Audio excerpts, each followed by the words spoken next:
Bom, é uma coisa, de novo, reforçando o aviso para vocês, eu comentei com vocês que na semana que vem eu vou fazer parte de uma banca de concurso. Então eu vou olhar o calendário certinho e vou falar para vocês depois como será a semana que vem.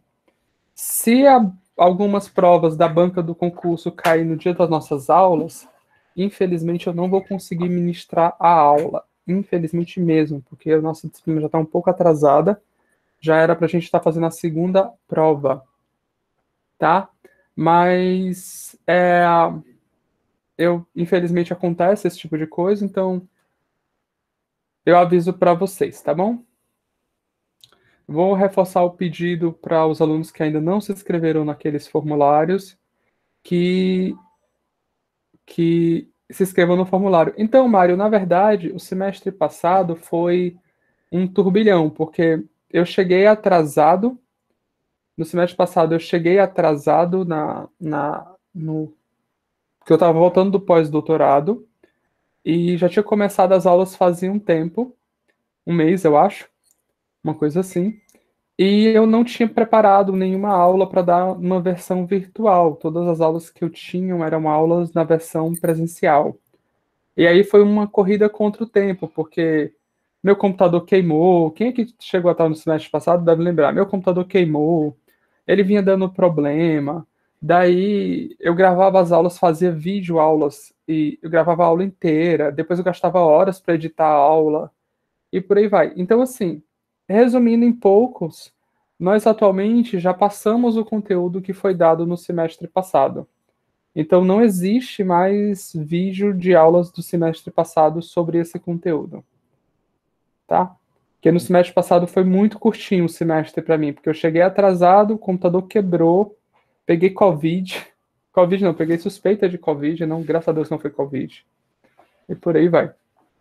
Tá? Então aí a gente fica na situação de ou eu dou aula ou a gente não tem aula. Tá? Se aí semestre que vem for à distância, a gente já tem mais aula. Bom, então vamos lá. Na aula passada, a gente terminou com uma discussão sobre o que é o nosso conceito agora de menor. A gente até falou, para quem não lembra muito bem, ou para quem não estava presente, de uma brincadeira que a gente saiu comparando o que significa os infinitos. Não sei se vocês lembram. E é por isso que a gente tem que ter um certo cuidado sobre o que é o conceito de menor.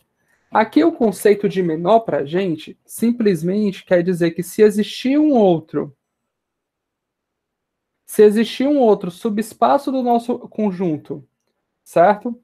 Tal que contém o nosso vetor em questão, então necessariamente esse subespaço tem que conter o nosso subespaço menor. Certo? Então, o nosso conceito de menor é menor em sentido de conter, certo? Porque como a gente viu na aula passada, acho que até o slide anterior, ou muito lá atrás, talvez. Como a gente viu na aula passada, a gente pode ter até uma sequência infinita de subespaços que contém o seguinte, que a gente viu na aula passada, foi o o C0 contém o C1, que contém o C2, que contém isso aqui infinitamente, onde todos esses conjuntos, eles são infinitos. Tá? Então, essa questão de finitude, ele é um pouquinho problemática na vida da gente. Tudo funciona bem até chegar no infinito, que tudo bagunça. De acordo com Stephen, eu sempre quero falar Stephen King. De acordo com Stephen Hawking, ele diz que é porque sempre que você se depara com o infinito, as coisas não funcionam porque a natureza odeia o infinito. Então, quando ela se depara com o infinito, ela resolve sempre esse problema de alguma forma caótica. Tá? Isso é o que o Stephen Hawking fala. É muito legal. Errado ele não tá. Obviamente. É pouco provável. Bom, então, assim, qual é o menor subespaço do nosso plano que contém esse conjunto?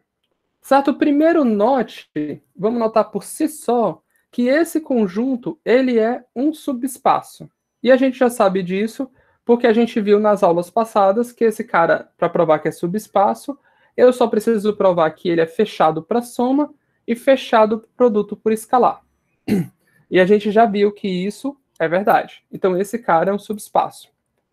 Então, vamos atrás de mostrar que, de fato, esse cara aqui é o menor subespaço que contém o conjunto T.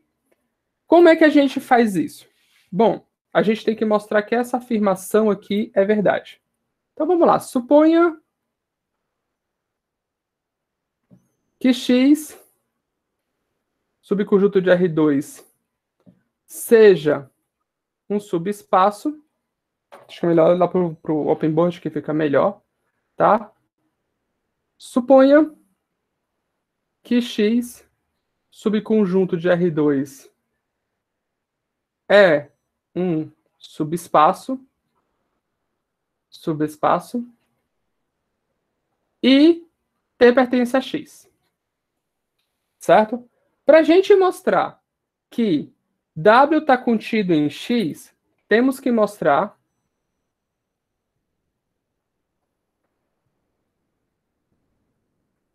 que para todo V, falei que não ia escrever V, para todo U pertencente a W, temos que U pertence a X.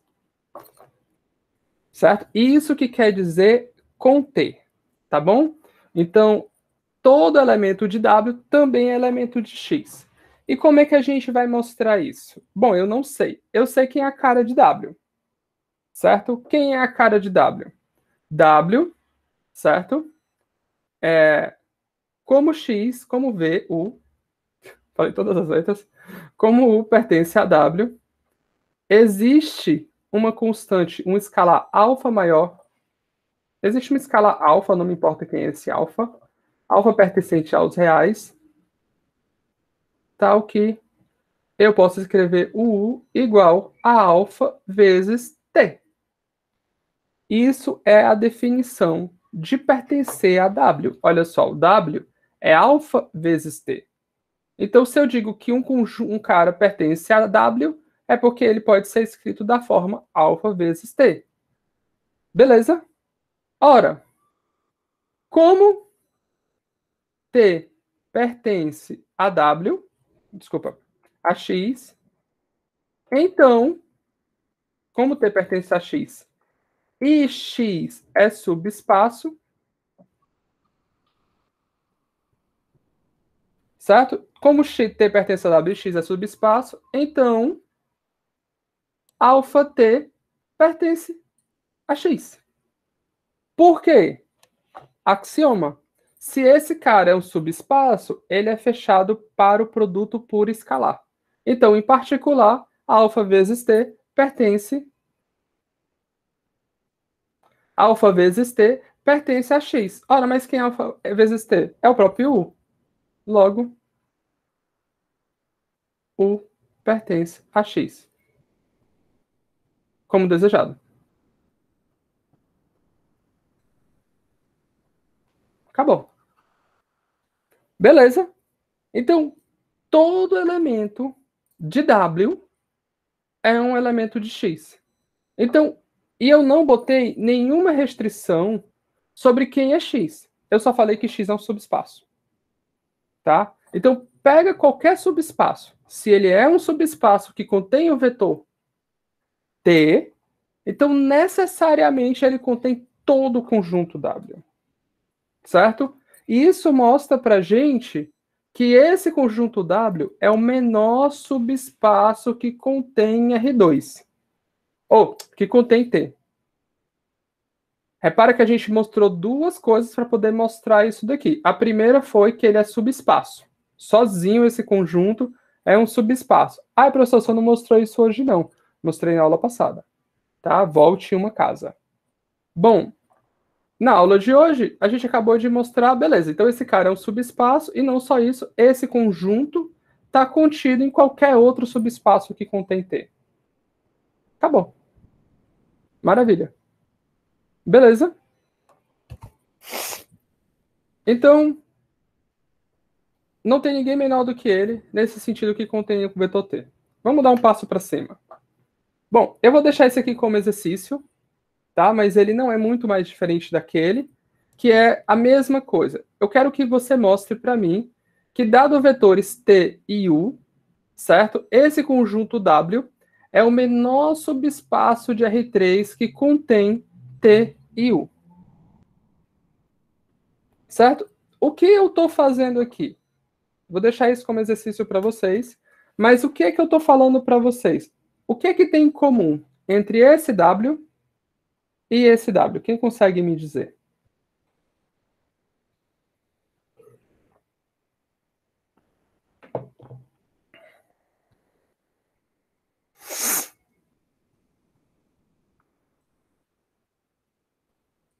E aí, o que é que tem de comum entre esses dois Ws? A constante alfa também, mas o um pouquinho mais do que isso, porque eu poderia trocar a constante alfa por uma constante z, e ainda teria algo em comum entre os dois. Eu estou indo e voltando para que vocês ficarem vendo os dois, tá? Eu vou escrever o outro aqui. O outro que está lá atrás, e não vou me dizer também que é o W que está em comum, tá, gente? Eu vou escrever com outro constante só porque eu sou sacana.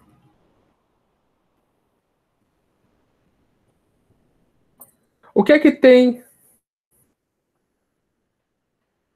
Ah, tá. O que é que tem em comum entre esses dois W fora a letra W e a letra T?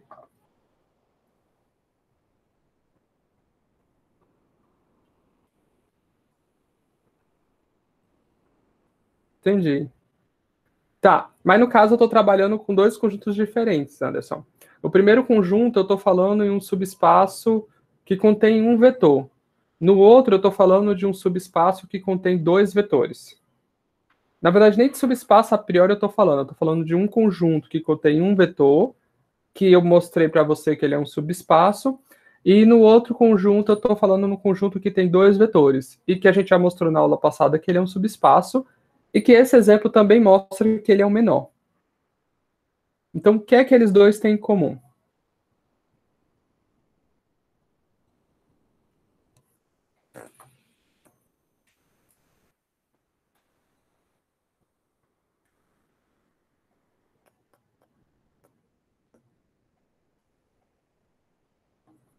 Então, eu vou dar o ouro. Nas aulas anteriores, a gente descobriu que esse tipo de combinação se chama combinação linear dos vetores T e U. Esse cara aqui é uma combinação linear de um vetor só, o vetor T, tá? Então, esse conjunto aqui é o conjunto formado por todos os vetores que são possíveis obter a partir de uma combinação linear do vetor T e do vetor U, certo? Obviamente, o vetor T está aqui dentro. É só você pegar o alfa igual a 1 e o beta igual a 0. Obviamente, o vetor U está aqui dentro. É só você pegar o alfa igual a 0, o beta igual a 1. Então, esse conjunto é o conjunto de todas as combinações lineares desses dois vetores, e em particular contém eles dois. Esse conjunto é o conjunto de todas as combinações lineares de um único vetor, que é o vetor T. Tá? Ambos os conjuntos, que são os conjuntos formados pelas combinações lineares, na aula passada a gente mostrou que eles são subespaços. Então, isso já nos dá uma primeira informação, que é o conjunto formado por essas combinações lineares são subespaços. E esses dois exemplos, esse que a gente fez agora e esse que vocês vão fazer como exercício, eles mostram que esse conjunto das combinações lineares são os menores subespaços que contém os nossos vetores. Professor, mas aqui é R2, aqui é R3. Bom, eu podia botar aqui R2 também. Desculpa, R3 também. R3 também. E se eu for lá para a prova, olha a prova aqui. Em nenhum lugar da prova, exceto aqui, eu precisei da informação que eu estava no R2 ou no R3. Inclusive, eu posso trocar isso aqui por RN. Essa prova aqui funciona para RN, porque nada daqui a gente usou a informação de que a gente está no R3. Na verdade, mais ainda, eu posso trocar esse Rn por um conjunto, um espaço vetorial qualquer. Então nem precisava ser Rn, porque tudo que a gente fez aqui, a gente só usou os axiomas e as propriedades de espaço vetorial. Então eu posso trocar esse cara aqui por V também, e isso se torna verdade, tá? Então, na prática, eu estou falando para vocês que a combinação, o espaço formado, o conjunto formado por toda a combinação linear de dois vetores de um espaço vetorial qualquer, forma um subespaço desse nosso espaço vetorial, e não só isso, ele é o menor conjunto, menor subespaço que contém esses dois vetores. Professor, e se eu estiver pensando agora em T, U e W, certo? Pertencentes a um espaço vetorial qualquer.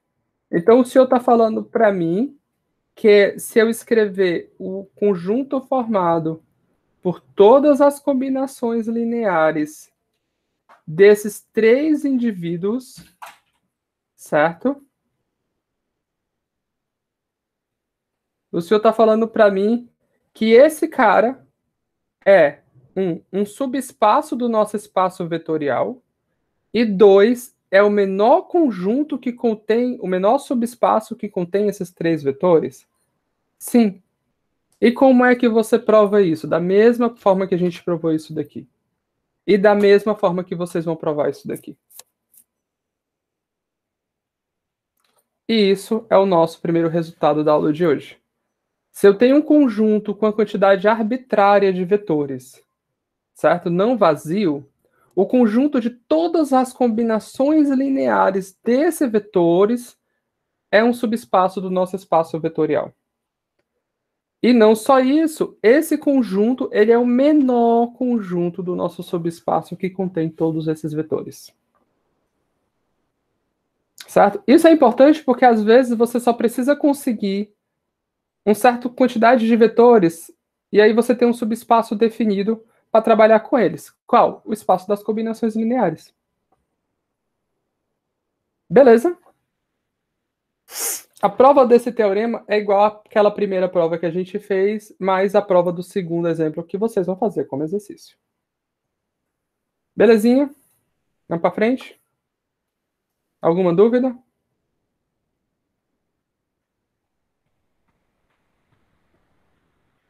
Começar a fazer que nem a reunião de colegiado. Quem tem dúvida, se manifeste. Quem não tem, fique como está. Ótimo, ninguém se manifestou, ninguém tem dúvida. Então vamos para frente. Bom, vamos lá. Qual o menor subespaço do R3 que contém esses três vetores? Tá? Eu tenho um subespaço que é o R3, eu tenho um espaço vetorial que é o R3, e eu tenho três vetores. A gente acabou de descobrir que basta eu definir o conjunto W como sendo o conjunto de todas as combinações lineares desses três vetores. E acabou. Esse é o menor espaço subespaço do R3 que contém esses três vetores.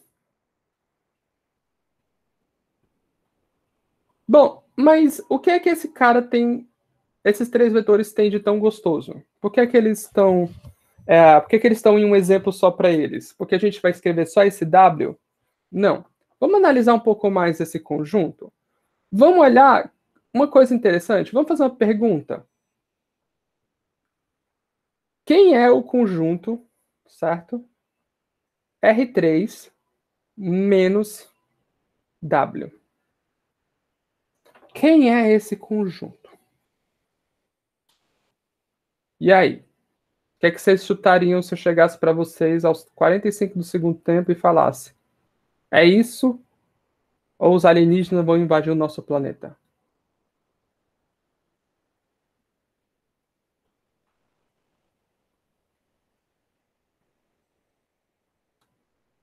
O que é que vocês acham que é esse conjunto? Nessa hora, se a gente tivesse na aula presencial, eu estaria virando para vocês depois do quadro, fazendo esta pergunta, aí todo mundo ia olhar para baixo. Ou todo mundo ia olhar para a janela. Ou todo mundo ia olhar para as portas. É aquele efeito de você vai passando a vista e os alunos vão desviando a vista. Nulo. Bom, o Anderson acha que é nulo. Boa, Anderson. Vamos lá para o Open Board para a gente estudar quem é esse cara.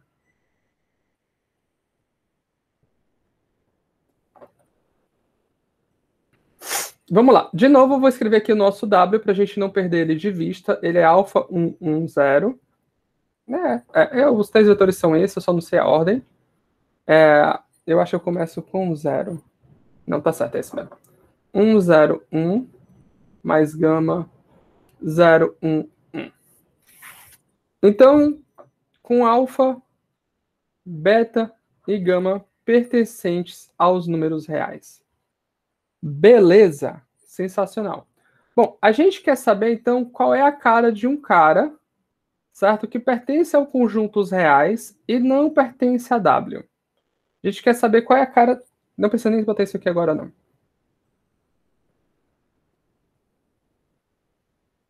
Qual é a cara desse conjunto?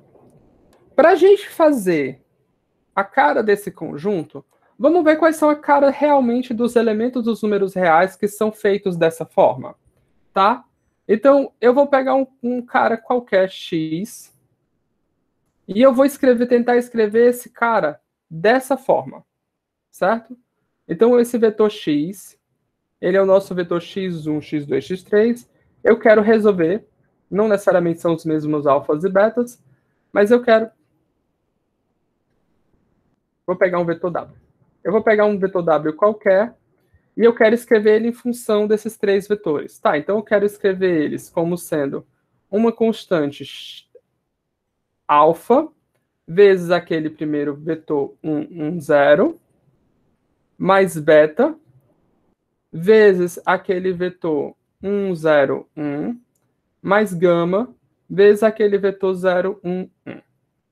Então, dado um vetor W qualquer, eu quero ver como é que eu faço para escrever ele em função desses três vetores. Porque, assim, os que eu consegui escrever em função desses três vetores estão em W. Os que eu não consegui escrever em função desses três vetores estão nesse conjunto.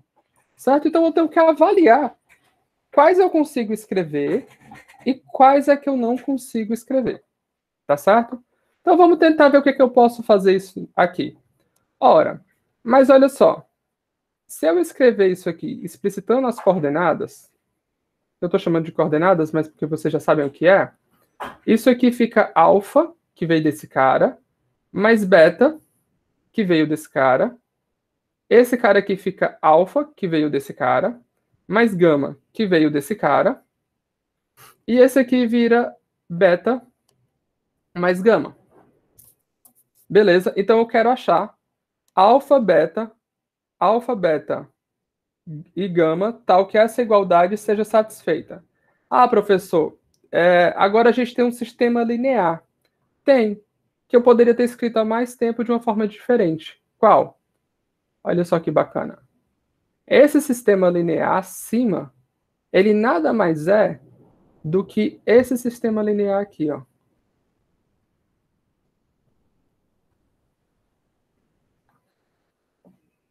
Aí agora eu vou escrever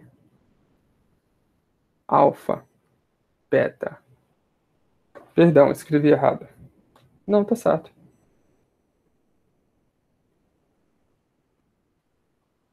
Alfa, beta e gama. Isso aqui igual a W1, W2 e W3. Certo? Então, esse sistema linear que está expresso aqui, ele, na verdade, nada mais é do que esse sistema linear que está aqui embaixo. Beleza? Beleza. Mas agora a gente tem uma regra muito importante que a gente já aprendeu lá de trás, que é o seguinte. O que eu estou querendo avaliar aqui é quando o W está aqui e quando o W está aqui. Para o W estar aqui, eu tenho que encontrar uma solução aqui dentro.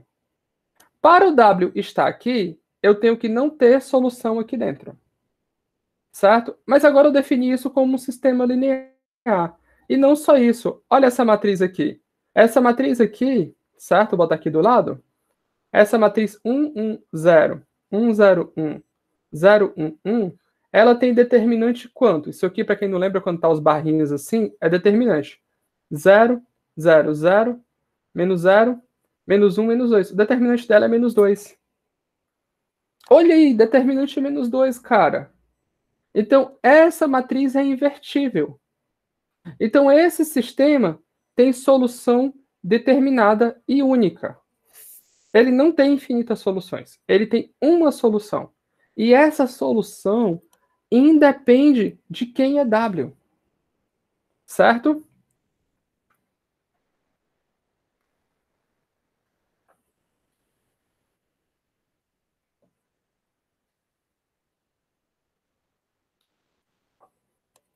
Ou seja, independente de quem é o cara W que eu peguei, eu consigo escrever esse W em função desses três vetores.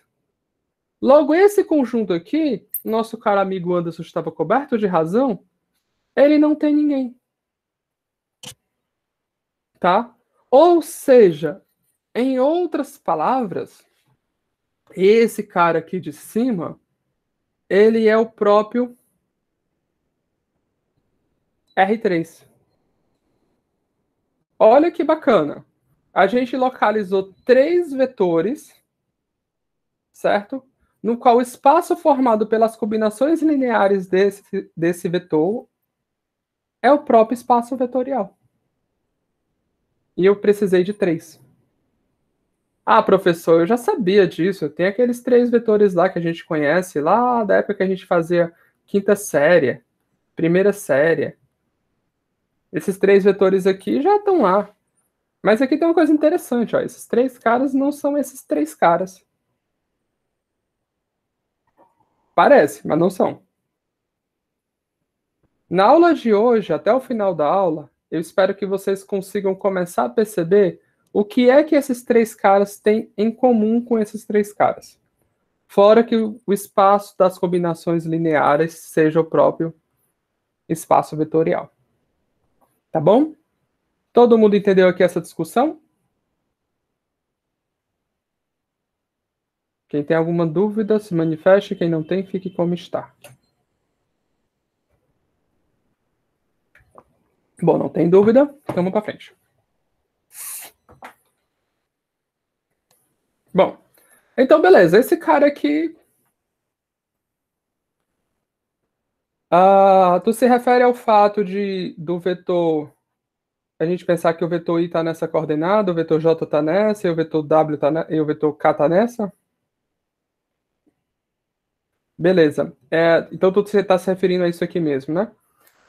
Se tu reparar nesses vetores aqui, eles não são em cima da coordenada x, y, z, tá? Aqui elas têm uma outra característica interessante, que é o quê? Esses vetores 0, 1, 0, 1, 0, 0, eles além de gerar o espaço vetorial... Tá, vou começar devagar. A sua pergunta é se esses vetores são os eixos. Achei que só tinha um em cada vetor. Não, aqui tem dois uns em cada vetor. Os vetores que a gente conhece, esses rapazes aqui, que são os vetores canônicos, eles só têm um único um em cada vetor. E aí eles fazem exatamente isso que você está falando. Cada um aponta uma direção que são ortogonais entre elas, certo? Isso é muito interessante, porque elas são ortogonais entre elas e esses vetores são unitários. Esses vetores aqui, eles não são ortogonais entre eles, tá? Se você pegar o produto interno desse vetor com esse vetor dá 1, o produto interno desse vetor com esse vetor dá 1, e o produto interno desse vetor com esse vetor dá 1. Então, eles não são vetores ortogonais entre si, eles também não são vetores que são unitários, mas eles geram o R3 todo. Tá?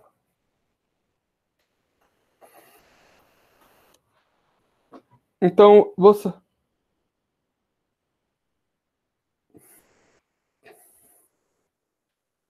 Sim, porque quando eu voltando para lá, Yara, eu comecei avaliando, eu queria avaliar esse cara versus esse, certo? Ou está em W ou não está em W. Então, o que foi que eu fiz? Eu peguei um W qualquer e eu tentei escrever ele dessa forma. Se eu conseguir escrever o W dessa forma, é porque ele está aqui dentro. Se eu não consigo escrever o W dessa forma, é porque ele está aqui dentro. Só que no nosso processo, eu escrevi essa condição de forma equivalente a mostrar que esse sistema tem ou não solução. Quando esse sistema tem solução, é porque eu consigo escrever o W dessa forma. Logo, ele está aqui dentro. Quando esse sistema não tem solução, é porque eu não consigo escrever o W dessa forma. Logo, ele está aqui dentro. Só que o nosso sistema, ele tem solução. E não só isso, a solução dele é única para qualquer que seja o W. Logo, qualquer que seja o teu W, esse sistema tem solução. Logo, qualquer que seja teu W tem que estar aqui dentro. Então, ninguém pode estar aqui dentro. É por isso que o conjunto é nulo. Fechou? Legal. Bom, então, vamos continuar. O conjunto gerado, certo, por esses vetores é chamado espaço gerado. Eu acho muito legal essa redundância, às vezes, do coisa da palavra. Mas o conjunto gerador, certo? Ou conjunto gerado é quando você define um espaço, um conjunto de vetores, e você faz o conjunto de todas as combinações lineares desse conjunto, ou seja, aquele nosso W.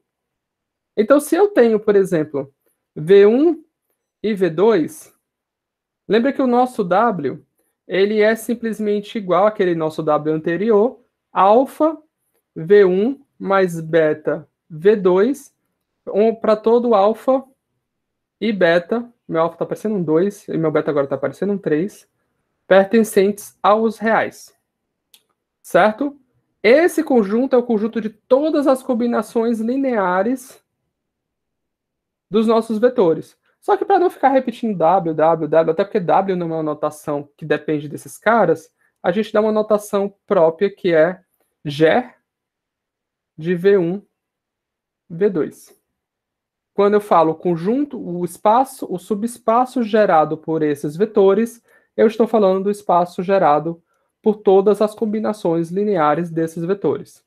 Se eu chamar esse cara, simplesmente der uma letra para ele, esse cara é o conjunto S, isso aqui nada mais é do que eu falar ger de S. Que era para ter uma chave aqui. Ou um parênteses, tanto faz. Tá? Então, assim, quando eu falo que o espaço vetorial gerado por... perdão. Esse conjunto aqui é o conjunto gerado por esses vetores, e esses vetores aqui geram esse subespaço. Tá? Gerado. Geram. Recebe a ação, faz a ação. Tá? Então, o nosso conjunto gera esse subespaço e o nosso subespaço é gerado por esse conjunto. Lá atrás, a gente viu que o conjunto 1, 1, 0, 0, 1, 1 e 0, e desculpa, 1, 0, 1, esse conjunto aqui, ele gera o R3. Foi isso que a gente fez no exemplo anterior. Tá? Então, ger desse cara é igual ao próprio R3. Essa é uma anotaçãozinha que a gente vai falar habitualmente e usar, mas aí vocês já sabem o que é. Beleza? Bom, vamos para frente. Como é que a gente mostra, então, que esses dois caras geram o mesmo espaço vetorial? E aí? Como é que vocês sugeririam mostrar isso?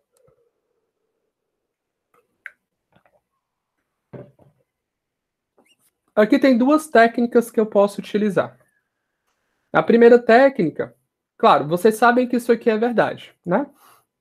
Porque esse aqui é os vetores canônicos, e esse cara a gente acabou de mostrar que ele também gera o R3. Então esse cara gera o R3, e esse cara gera o R3. tá?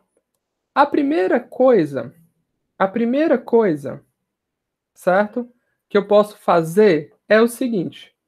Eu posso mostrar que o conjunto gerado por S1, ele é igual a, sei lá, alguma coisa. Daí eu mostro que o conjunto gerado pelo S2, ele é igual a essa mesma coisa. Bom, como a igualdade tem uma propriedade chamada transitividade, se esse cara é igual a esse e esse cara é igual a esse, então esse cara é igual a esse daqui. Então isso mostra que o espaço gerado por S1 é igual ao espaço gerado por S2. Ufa. Beleza? Essa é a primeira abordagem que vocês podem usar para mostrar que esses espaços gerados são iguais. Mas será que não existe uma forma mais inteligente ou menos trabalhosa de fazer isso? Desculpa, gente. Será que não existe uma forma mais inteligente ou menos trabalhosa da gente fazer isso? Tá? Então, de novo, eu tenho um S1 como sendo os nossos vetores canônicos.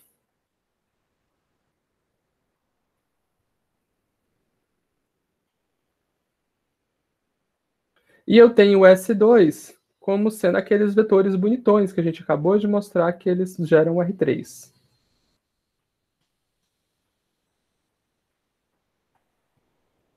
Como é que eu faço para mostrar, sem ter que mostrar que esse cara gera R3 e esse cara gera R3, que eles dois geram o mesmo conjunto?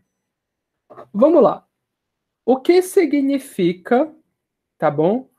Um elemento gerar. O que significa um elemento pertencer ao espaço gerado por esse cara? Tá?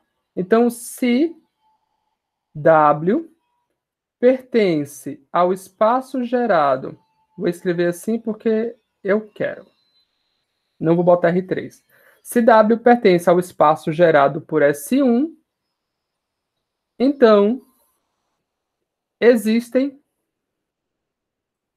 vou chamar agora sem ser letra grega, A1, A2, A3, pertencente aos reais, tal que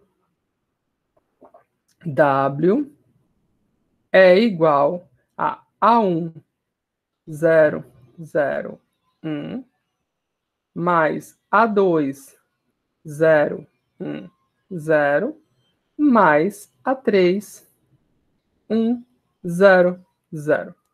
Então, dizer que o W pertence a esse espaço gerado implica dizer que isso acontece. Certo? Beleza? Bom, olha só. Isso aqui é para ser verdade independente do W, certo? E eu gostaria muito de que, se isso aqui for verdade, eu gostaria muito, se eles são iguais, que o W pertença ao espaço gerado por S2. É essa a conclusão que a gente gostaria de atingir. Isso daqui, de novo, tem que ser verdade para quem quer que seja o W. Ora, mas agora eu posso fazer uma trapaça. Eu vou escolher o meu W de forma inteligente. Certo?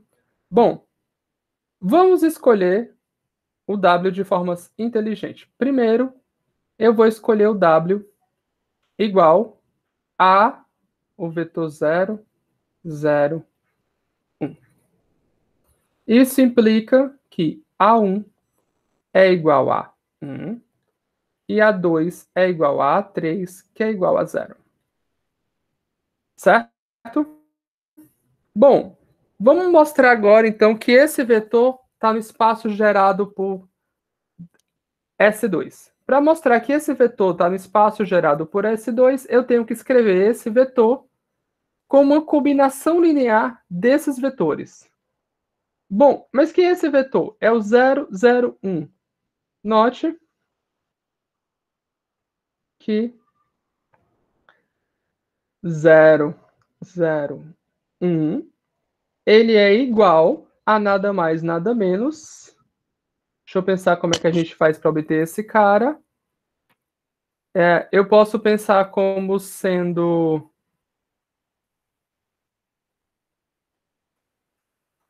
Vou fazer assim nessa ordem, mas tanto faz a ordem. 1, 1, 0, mais 0, 1, 1, menos, na verdade, 1 meio. 1 meio? 1 meio. 1 meio menos 1 meio do vetor 1, 1, 0. Ufa. Olha só, isso aqui dá 1 meio menos 1 meio, 0. 0 mais 1 meio menos 1 meio, 0. 1 meio mais 1 meio, 1. Logo, a gente tem que 0, 0, 1, certo? A gente tem que 0, 0, 1 pertence ao nosso conjunto gerado por S2. Beleza, então eu mostrei que o primeiro W, que é esse W bonitão aqui, ele pertence ao espaço gerado por S2, certo? Vamos lá, vamos continuar. Bom, analogamente, o que é que eu tenho? 0, 1, 0 e 1, 0, 0. É só fazer a mesma coisa que eu fiz aqui em cima, pertencem ao espaço gerado por S2. Certo? Bom, como esses três vetores, eles pertencem, olha só, como esses três vetores, eles pertencem, desculpa, esses seis vetores, perdão, de novo. Como esses três vetores aqui, eles pertencem a um espaço vetorial fixo, quem é esse espaço vetorial? O R3. Eu estou dizendo para você que o espaço gerado, certo? Que o espaço gerado por esses vetores é o menor subespaço vetorial. A gente acabou de fazer essa prova. É o menor subespaço vetorial do R3 que contém aqueles três vetores. Mas eu acabei de mostrar que eu achei outro subespaço vetorial que contém os três vetores. Assim, a gente tem que o espaço vetorial gerado por S1, ele está contido no espaço vetorial gerado por S2. Certo? Por aquela definição. Porque eu mostrei que os três vetores que geram esse espaço vetorial, eles estão contidos nesse espaço vetorial, nesse subespaço. Logo, pela teorema anterior, esse aqui tem que ser o menor possível que contém eles. Logo, esse cara tem que conter ele. Bom, eu vou usar o analogamente de novo. Vou usar similarmente, só para variar. Similarmente,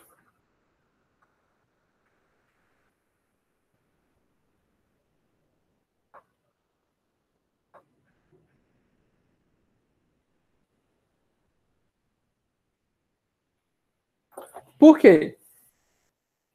Porque agora eu posso fazer o outro lado.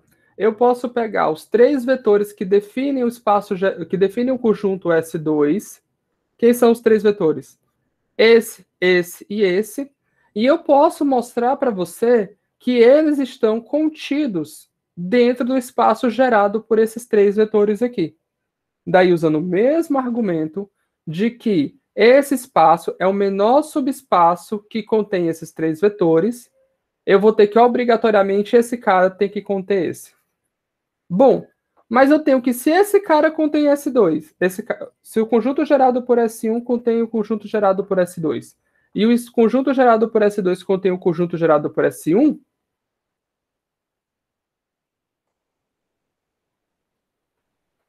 isso só pode ser verdade se eles forem o mesmo conjunto. E acabou. Certo? Então, essa é a outra forma de você mostrar que o conjunto gerado por esses dois, o conjunto gerado por esse conjunto e o conjunto gerado por esse conjunto tem que ser o mesmo. Certo? Alguém tem alguma dúvida?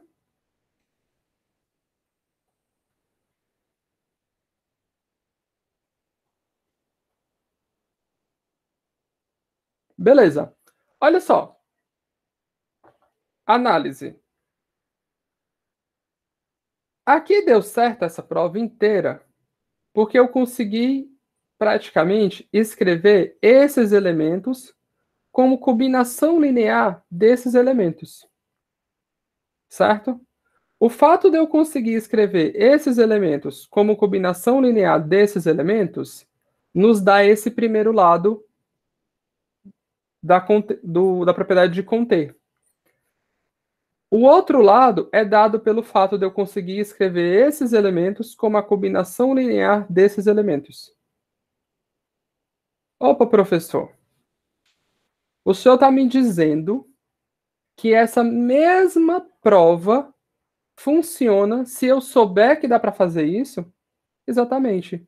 Se eu sei que os vetores de um conjunto podem ser escritos como combinação linear dos vetores do outro conjunto e vice-versa, eu posso fazer esse mesmo raciocínio para concluir essa igualdade.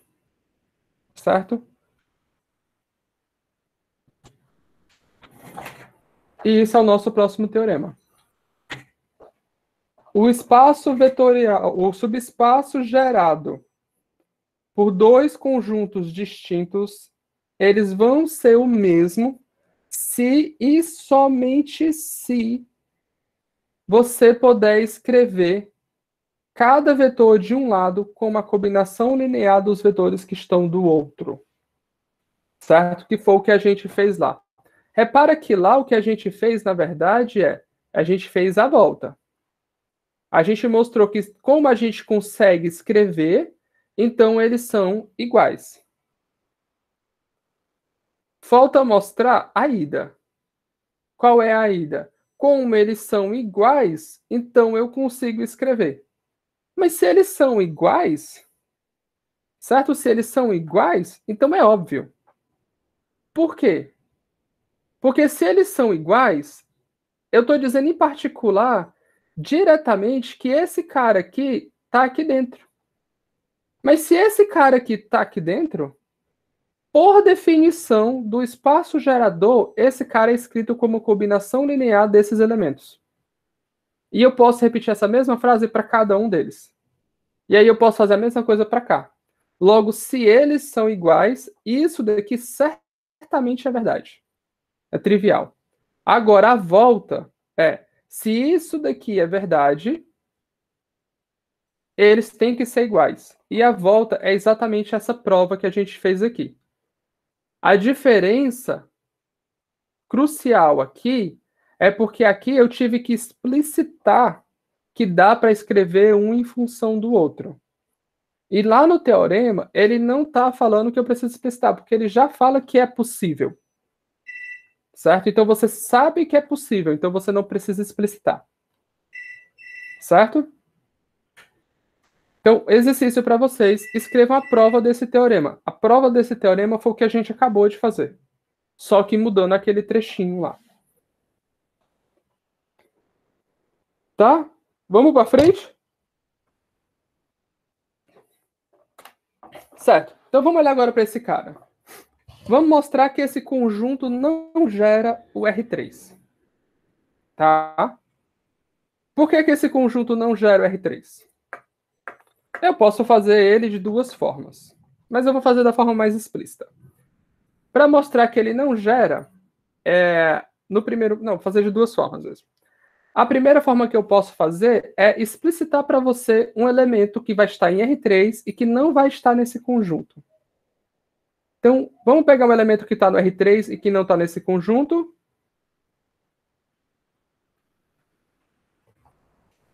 Esse cara vai estar no R3 e ele não está nesse conjunto. Por quê? Porque não importa quais constantes eu multiplicar aqui, essa última coordenada do nosso vetor sempre será 0. Enquanto que eu estou com um vetor que a última coordenada é 1. Logo, acabei. Meu exercício acabou. Exemplo acabou. Ele não gera o R3. Mas, cara, eu tenho 3 vetores. Por que esses 3 diacho desses vetores não geram R3? E anteriormente gerava? Vamos dar uma analisada aqui só por cima. Vamos voltar aqui para o nosso rascunho, certo? E vamos olhar para esses 3 vetores. Os vetores são, de novo, esse jovem rapaz, essa jovem moça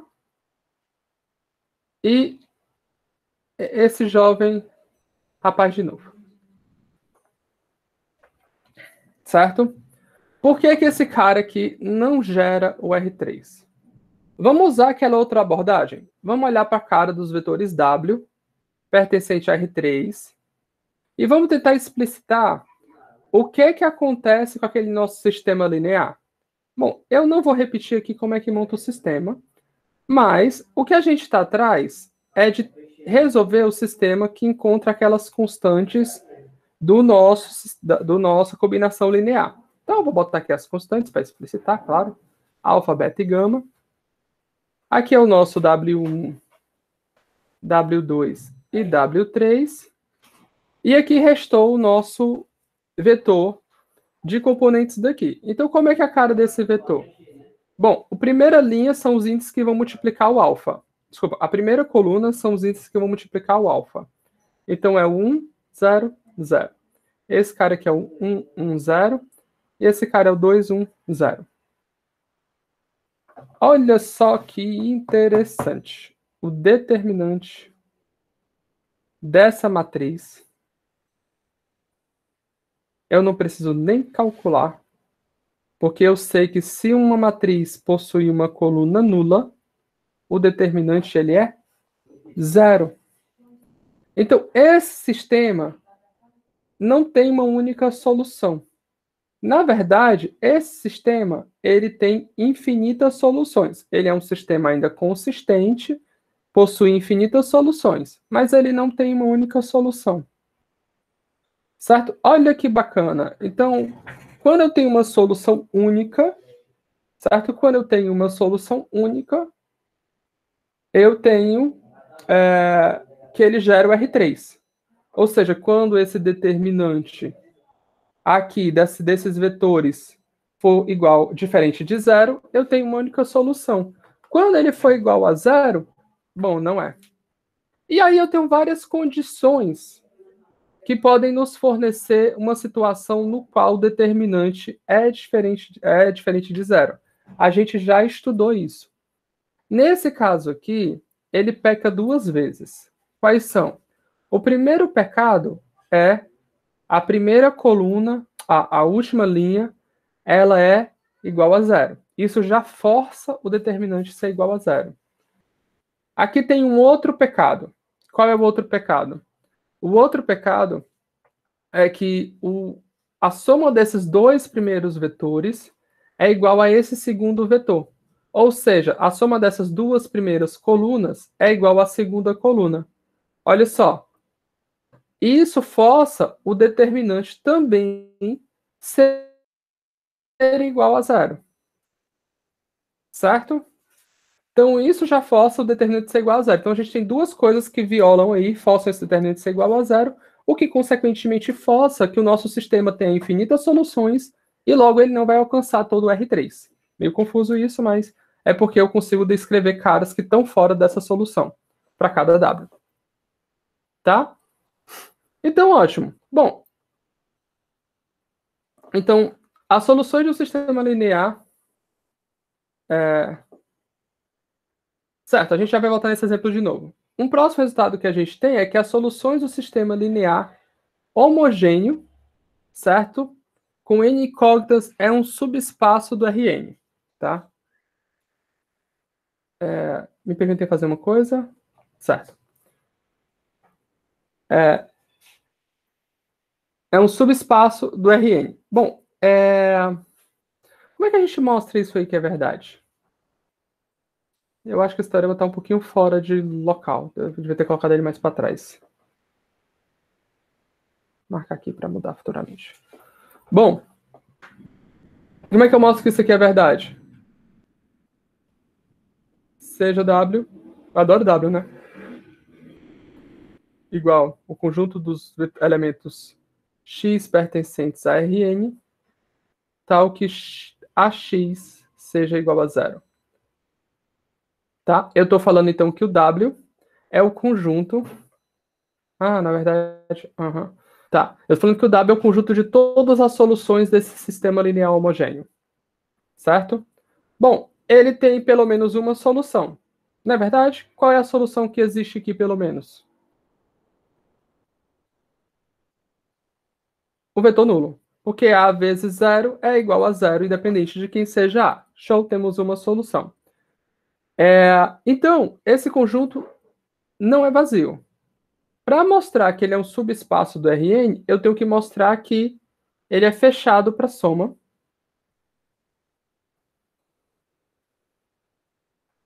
Vocês lembram disso, né? A gente já está fazendo isso 1000 vezes.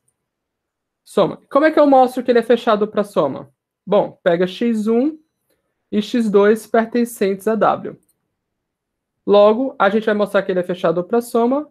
Eu tenho que AX1, x2, que é a soma.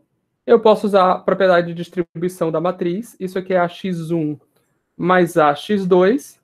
Mas esse cara aqui está em W e esse cara está em W. Logo, eles são soluções do nosso sistema linear homogêneo. Então, esse aqui é 0 mais 0. E 0 mais 0 é 0. Logo, ele é fechado para soma. Bom, fechado para produto escalar.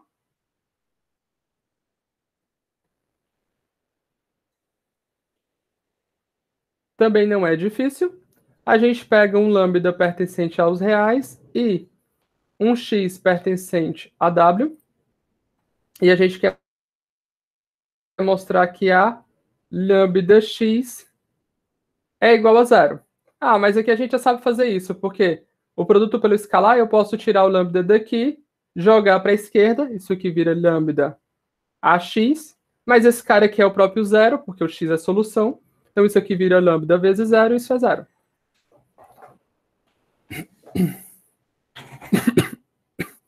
Ele é um resultado bom que a gente vai usar bastante vezes. Eu só acho que ele está no lugar errado. Tá? Então vamos continuar. Bom, vamos mostrar agora então que esse espaço com 4 vetores, ele gera o R3. Como é que a gente mostra que esses 4 vetores geram o R3?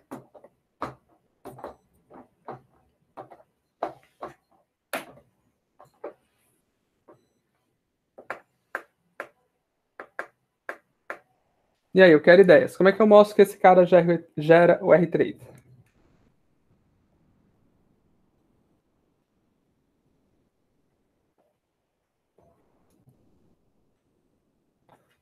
Provando que existem determinantes.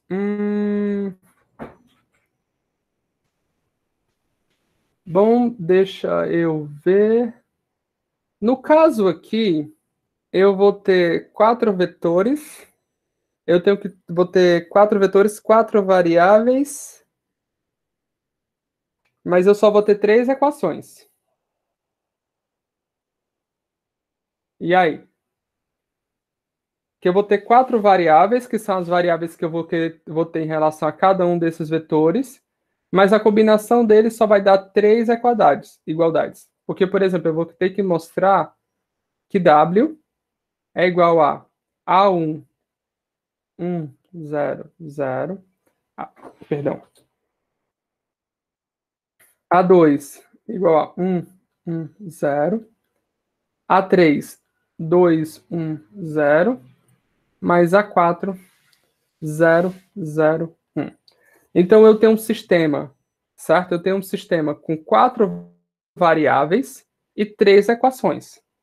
Quais são as equações? A1 mais A2 mais 2A3 igual a W1.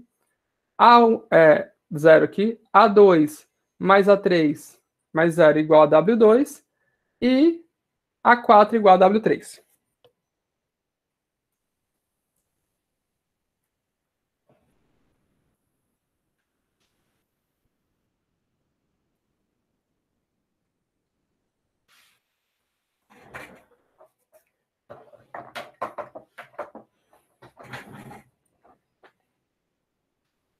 Oi.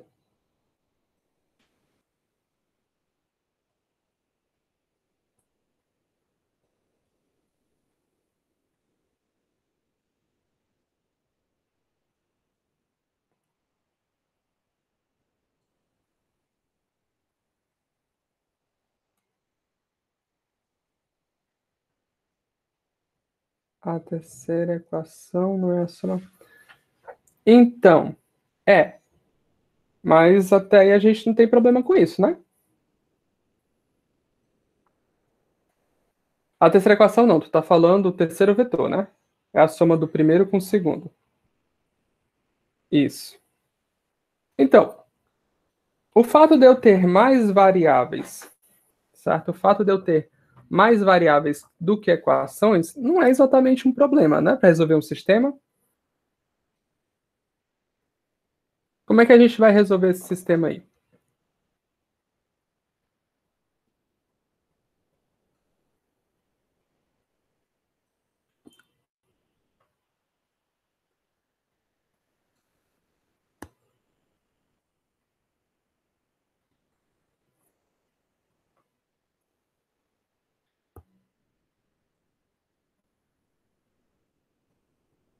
Bom, vamos escrever.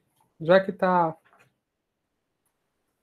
que tá ficando um pouco confuso para vocês, vamos escrever ele aqui. Nosso conjunto é o conjunto 1, 1, 0, 1, 0, 0, 2, 1, 0 e 0, 0. Então eu tenho 4 vetores agora. Eu gostaria de mostrar que eu posso usar esses 4 vetores para escrever qualquer vetor do R3. Então eu gostaria de mostrar, certo? A seguinte coisa. Vamos escrever o sistema linear aqui, explícito. Eu quero mostrar que a nossa combinação, que é A1, A2, A3, A4,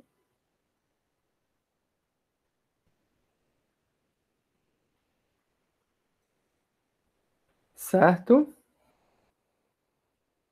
Peraí, errei alguma coisa? Calma, tem alguma coisa errada aqui agora que eu tô percebendo. O que é que tá errado?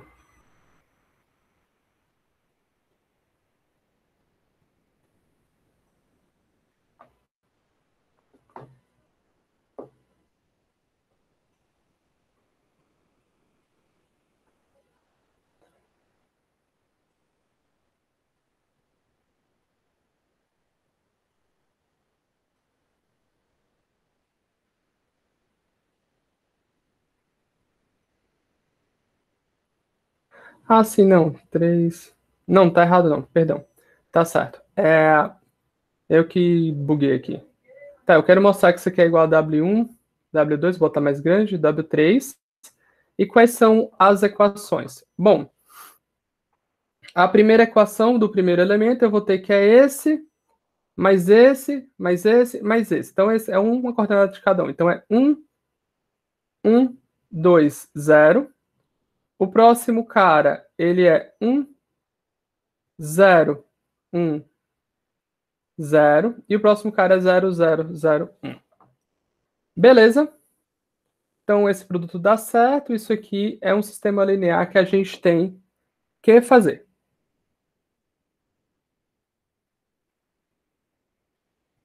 E agora? Como é que a gente mostra que esse sistema linear tem uma única solução?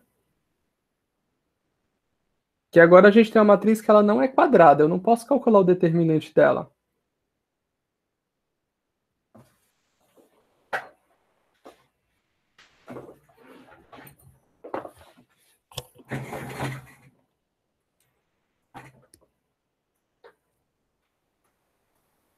E aí?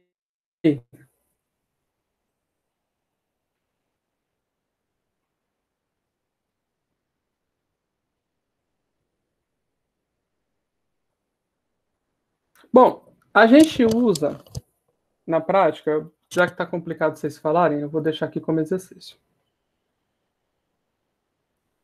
Eu sou assim, não se manifestou, vai para exercício. Mas eu vou explicar como é que faz, tá? Bom, a grande sacada aqui para fazer isso daqui, nesse caso particular, é vocês realmente notarem o que o Gabriel notou, e que a gente já tinha feito anteriormente, que é que esse vetor, ele é a soma desses outros dois. Então, uma vez que eu quero escrever esse cara aqui, o W, como combinação linear desses vetores, eu não tenho que me preocupar tanto com esse vetor. Porque para qualquer cara que aparecer aqui na nossa solução, eu posso reescrever ela em função desses dois. Certo? O que eu estou dizendo? Se eu disser que o A3 é diferente de zero, certo? Isso implica, tá? Se eu disser que o A3 é diferente de zero, isso implica que eu posso achar novos pares A1',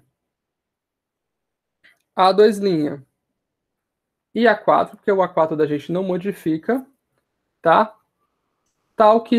Tais que, na verdade, que é plural, tais que eu vou ter A1', 1, 1, 0, mais A2', 1, 0, 0, mais A4, 0, 0, 1, igual a W, tá?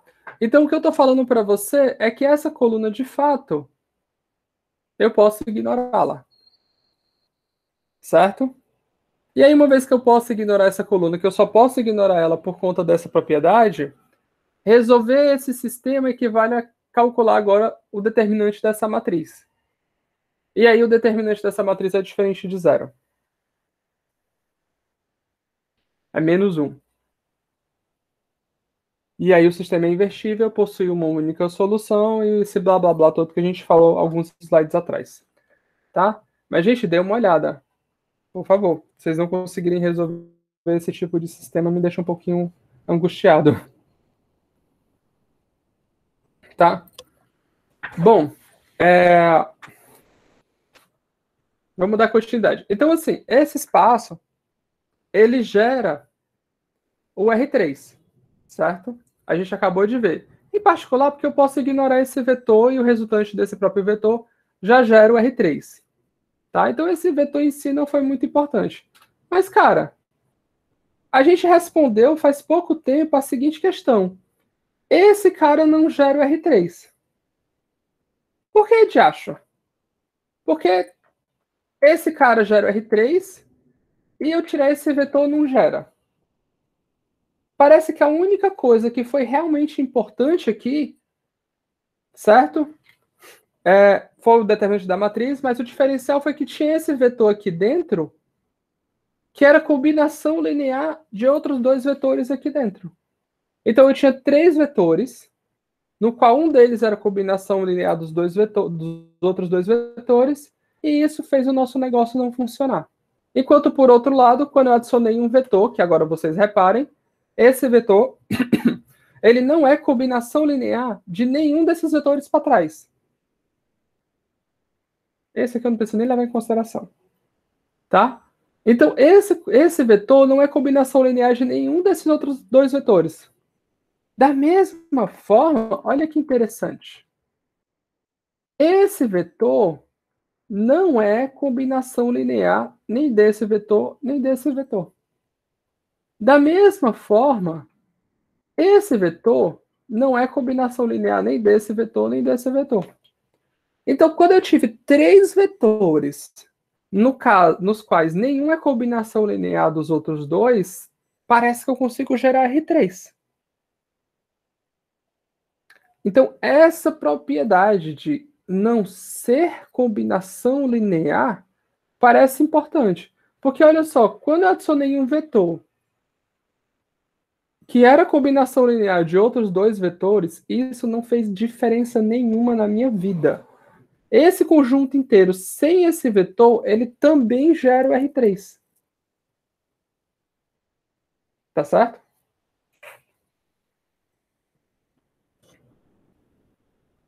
Então, aí vai entrar o nosso novo conceito, que é independência ou dependência linear, certo?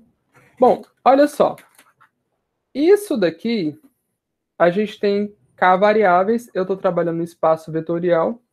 Se esse conjunto tem pelo menos... Vou começar do começo. Se eu tenho um conjunto de R vetores, certo? Esse conjunto é não vazio. Se eu tenho a seguinte equação vetorial, que é simplesmente uma equação homogênea, ela tem pelo menos uma solução. Qual é a solução que ela tem? Opa, está aqui embaixo. Se eu tomar cada uma dessas constantes como sendo igual a zero, isso aqui é verdade. Certo? Bom, beleza. Então, ou ela tem somente essa solução, ou ela tem infinitas soluções. Se ela tiver infinitas soluções, nós vamos dizer que esses vetores são linearmente dependentes. Se ela tiver somente a solução trivial, que é essa solução que todo mundo é zero, nós vamos dizer que esses vetores são linearmente independentes, ou LI e LD. Tá? Então, aqui a gente estava discutindo, e eu vou deixar que a gente vai fazer isso daqui a pouco. A gente estava discutindo que, aparentemente, para gerar o R3, eu preciso de 3 vetores linearmente independentes. Se eu tiver 3 vetores que não são linearmente independentes, aparentemente eu não consigo gerar o R3. A gente vai fazer isso na próxima aula, dessa dependência de 3 vetores para gerar o R3. Mas, por enquanto, tenham isso em mente, que essa dependência linear é importante, tá? Beleza? Bom, então vamos, por exemplo, vamos mostrar que os vetores canônicos do R3 é linearmente independente. Quem são os vetores canônicos do R3? Só para lembrar de novo, a gente tem que são esses 3 vetores. Como é que eu mostro que eles são linearmente independentes? Eu tenho que mostrar que a única solução possível desse sistema linear homogêneo é o trivial.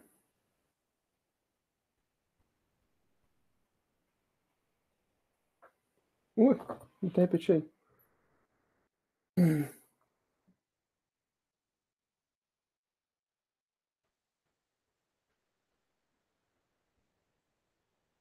Certo? Ora, mas como é que eu posso escrever sistema linear? Aqui é fácil ver que ele é o trivial, né? Como é que eu faço para ver que ele é o trivial de forma fácil? Eu explicito. Isso aqui dá K3, K2, K1, igual ao vetor 0, 0, 0. Então isso implica que K3 tem que ser 0, K2 tem que ser 0 e K1 tem que ser 0. Não tem outra solução. É esse ponto final. Uma outra forma de você fazer isso é você escrever a matriz na forma de sistema linear. Que isso aqui vai virar o 1, 0, desculpa, 0, 0, 1, 0, 1, 0, 1, 0, 0, vezes K1, K2, K3, vezes isso aqui tendo igual a 0, 0, 0. Bom, o determinante dessa matriz, ela é menos 1. Logo, essa matriz é invertível, logo esse sistema tem uma única solução. Beleza?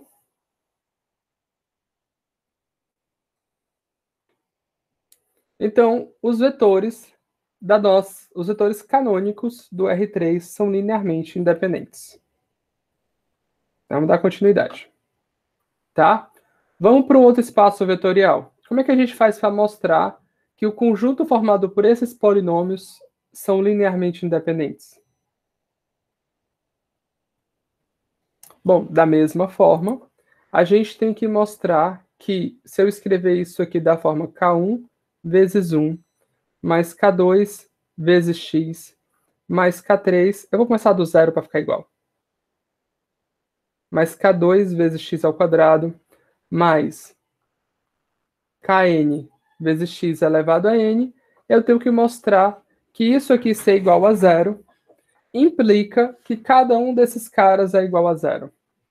Bom, agora eu vou dar uma parada e eu quero perguntar para vocês, como é que eu faço para provar isso daí? Vamos pensar em um caso mais particular, só para a gente ter a ideia. Vamos pensar n igual a 2, que todo mundo gosta da situação quadrática. Eu quero mostrar para vocês que esse cara ser igual a zero implica que cada um desses k's tem que ser igual a zero.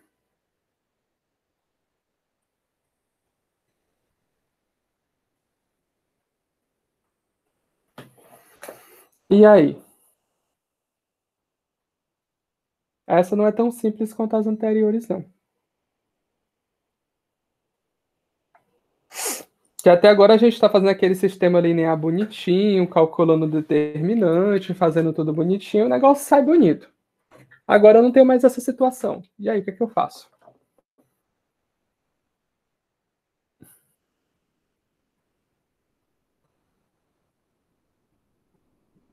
Senta e chora? Tá bem. Mas e depois?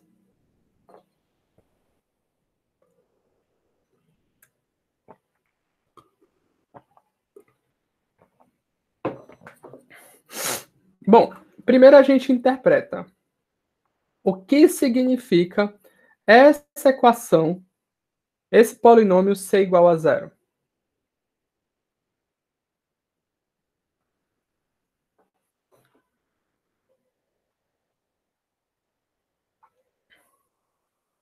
Isso aqui ser igual a zero está dizendo, certo?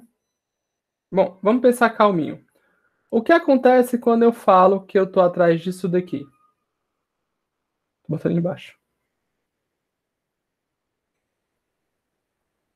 Isso aqui está falando para gente que eu estou atrás das raízes dessa equação do segundo grau. O que é uma raiz, certo? O que é uma raiz de uma equação do segundo grau? É quando eu simplesmente toco o eixo x, certo? Ou assim, não importa. São caras diferentes, tá?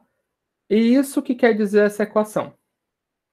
Bom, a gente sabe lá de álgebra básica, matemática discreta, que quantas raízes, no máximo, uma equação do segundo grau, um polinômio do segundo grau tem?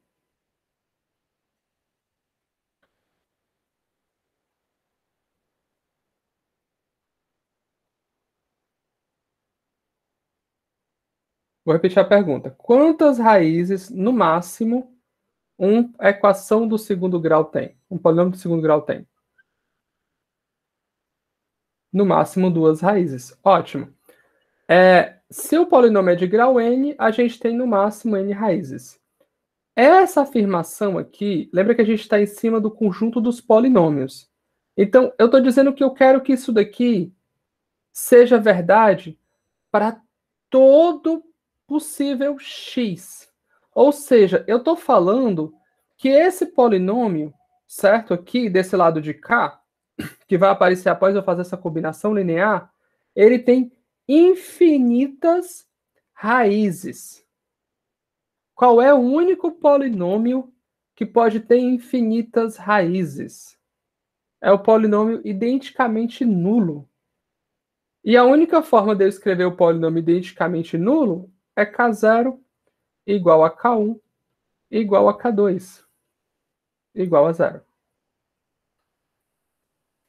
Então, esse cara é igual a zero porque isso aqui está falando que esse polinômio ele tem infinitas raízes nulas, certo?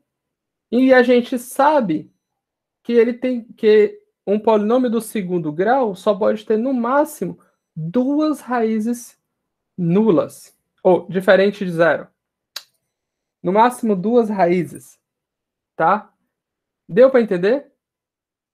Então, quando você vai para o caso n, é o mesmo argumento. Como o teu n é finito, O teu polinômio de grau n possui no máximo n raízes.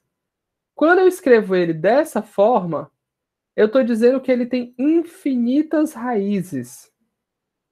Logo, ele não pode ser um polinômio de no máximo grau n. Então, ele tem que ser um polinômio nulo. Deu para entender o argumento?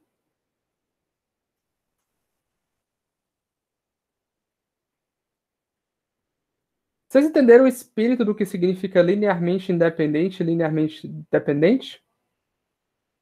Vamos dar mais um exemplo.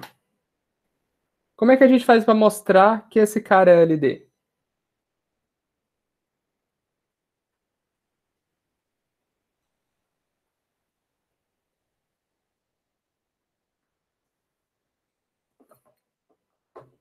Bom, eu apresento uma solução tal que K1 mais K2 mais K3 mais K4 seja igual a zero. E ela não seja a solução trivial K1 igual a K2 igual a K3 igual a K4 igual a zero. Bom, vamos fazer isso? Bom, primeiro eu vou ter que tomar K4 igual a zero. Isso é um fato. Por que isso é um fato? Porque a última coordenada só vai zerar se o K4 for igual a zero. Bom, agora eu posso tomar o K3 e o K2 e o K1 de formas específicas. Basta eu tomar, por exemplo, o K1 igual a 1, que vai ser igual ao K2, e eu tomo o K3 igual a menos 1. Olha só. 1, 0, 0, mais 1, 1, 0, menos 2, 1, 0, mais 0, 0, 0. Isso aqui é igual a quanto? Porque esse 0, 0, 0? Porque eu multipliquei esse cara aqui por 0. 1 mais 1, 2. Menos 2, 0. Mais 0, 0. 0 mais 1, 1. Menos 1, 0. Mais 0, 0. 0 mais 0, 0. Menos 0, 0. Mais 0, 0. Então, eu tenho uma solução que esse cara aqui é igual a 0, só que essa solução não é a trivial. Consequentemente, esse conjunto é linearmente dependente. Tá bom? Em outras palavras, isso se torna bem óbvio nesse caso, porque você sabe que eu posso escrever um desses caras como combinação linear dos outros. Como eu posso escrever esse cara como combinação linear dos outros? É só você fazer a combinação linear dos outros e que dá esse cara e multiplicar esse cara por menos 1. Daí você tem uma solução que não é a trivial, que força esse cara a ser linearmente dependente. E essa propriedade é bem importante, tá? De fato, é a propriedade que geralmente a gente utiliza para definir a dependência linear ou não do conjunto de vetores. Tá? A gente diz que um conjunto de dois ou mais vetores é linearmente dependente se somente se pelo menos um dos vetores pode ser expresso como uma combinação linear dos demais. Bom, ele é linearmente independente caso contrário, né? Se somente se você não pode expressar um vetor como combinação linear dos demais. Bom, esse resultado ele é facinho de provar. Como é que eu provo? Vamos mostrar que se ele for linearmente dependente, eu posso escrever um vetor como combinação linear dos demais? Bom, se ele é linearmente dependente, então existe uma solução desse sistema, dessa equação, na qual ela não é a trivial. Certo? Como existe uma solução dessa equação na qual ela não é trivial, então Ki é diferente de zero para algum i.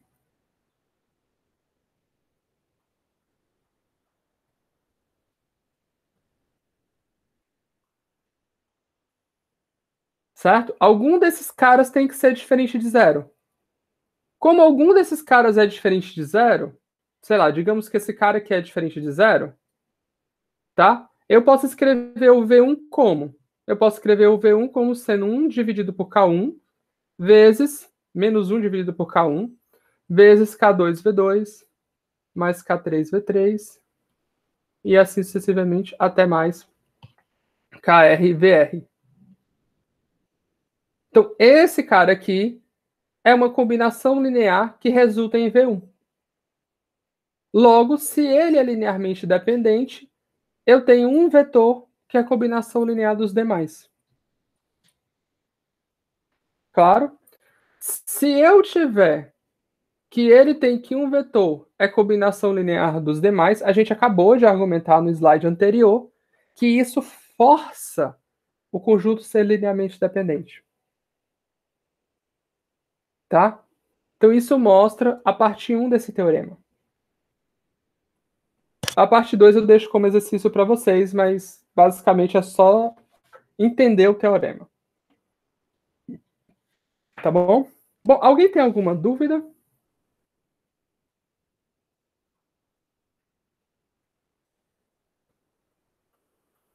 Certo. Eu pensei em dar continuidade, mas acho que eu vou parar por aqui hoje, certo? Na aula que vem, a gente vai ver uma situação que é a seguinte: nem sempre eu preciso saber a cara dos vetores para sequer saber se eles são linearmente dependentes ou independentes.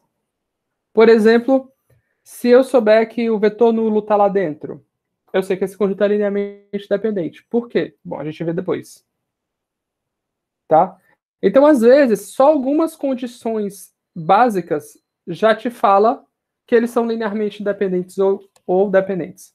E na aula que vem a gente vai ver alguma dessas condições, tá bom? Depois a gente deve falar um pouco sobre o conceito de base, que é exatamente esse conceito de qual é a menor quantidade de vetores linearmente independentes que a gente precisa pegar para gerar um espaço vetorial. No caso do R3, a gente precisa pegar pelo menos 3, certo?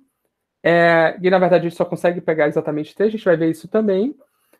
E eu deixo até como exercício para vocês mostrarem o seguinte: não existe 4 vetores no R3, certo? Que sejam linearmente independentes, certo? Então, tentem mostrar essa afirmação como exercício. Bom, é isso. Eu vou encerrar por aqui hoje para a gravação.